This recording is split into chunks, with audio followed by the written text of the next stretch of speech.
Arrêté en Belgique où il était en exil et transféré à La Haye en 2008, c'est donc 8 ans plus tard que Jean-Pierre Bemba est fixé sur son sort. Étant en outre sous le coup d'une seconde affaire corollaire à la première pour subornation de témoins, Bemba n'en a pas fini avec les barreaux. À plusieurs titres, ce procès était inédit. Issu de l'entourage du dictateur sanguinaire Mobutu, Bemba crée le mouvement de libération du Congo en 1998. Une milice rebelle qui l'envoie officier de l'autre côté de la frontière en Centrafrique en 2002 pour soutenir le régime d'Ange Félix Patassé en proie à un coup d'État.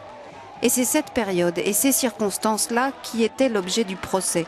Une courte période durant laquelle le MLC aurait commis les pires exactions.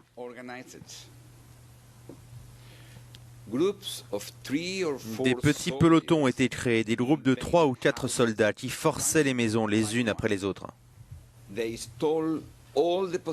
Ils volaient tout ce qu'ils pouvaient emporter et violaient les femmes, les petites filles et les personnes âgées, quel que soit leur âge.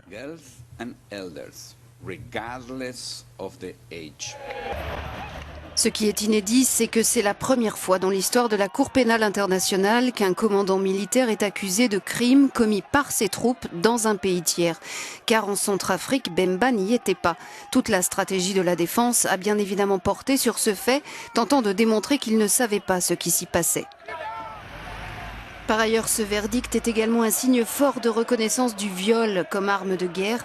C'était l'un des principaux chefs d'accusation du procès.